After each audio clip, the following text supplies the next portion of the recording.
Enough is enough. It's time to get your core to put in work. Try these ab exercises in your next workout. I love these. I do them often because they work and they're not complicated. Number one, a hanging 45-degree hold.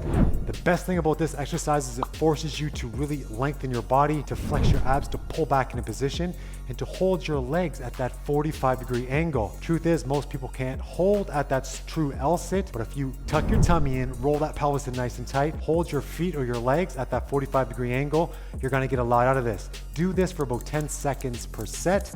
Do 3 to 4 reps. If you want to get a couple dynamic movements in there for a little extra flavor, you can do that. Exercise number one is that hanging 45-degree L-sit. Get into that. Exercise number two, your seated crunches. What I love about this is it's actually an advanced exercise because of the amount of tension it puts on your core, incorporating obliques and rectus abdominis. So when you're in this position, get that knee up, get that strong crossover, take your time with it, squeeze as hard as you can. When you bring the elbow to knee, aim for 20 repetitions, and I'm telling you, you're gonna feel your core with this one. Add it into every exercise that you go to the gym, or add it in every day to get the most out of this exercise. Exercise number three, the single arm pop-off plank. Why this is phenomenal is it helps to get serratus anterior, and it also forces you to work rotation and anti-rotation in that plank position. All you need is a dumbbell or something elevated. Get in that strong position, pop the opposite hand off. As you pop off, really push your chest nice and high while getting a slight rotation from the opposite shoulder.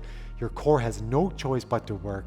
It's gonna force you to really lengthen your body, stay tall on your toes. You're gonna get an awesome sweat. Do about 6 to 8 repetitions, repeat sides, and get after it. And again, you can do this every time you're in the gym. The next one is your kneeling single leg stability. The goal of this one is for you to work hip stability, core strength to help stabilize your hips, of course, and to see how well you can stabilize while extending your leg out and around a dumbbell. Use your abs to stabilize the hips, use your hips to stabilize your leg, your femur, and then work around the dumbbell in one direction, come around in the other direction. Do that 6 to 8 times per leg. Hold the dumbbell in your hand of the moving side if you want to make it harder.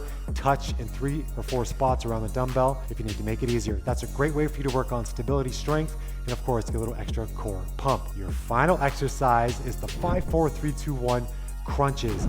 This is incredible because it really burns out rectus abdominis. It puts a lot of fatigue in there and a gradual decrease in reps, or you can go a gradual increase in reps. How it works is do 5 on your left side, left to right, do 5 right to left, then switch 4-4-3-3-2-2-1-1, or you can go 1-1-2-2-3-3-4-4-5-5, and then finish with 20 bicycles.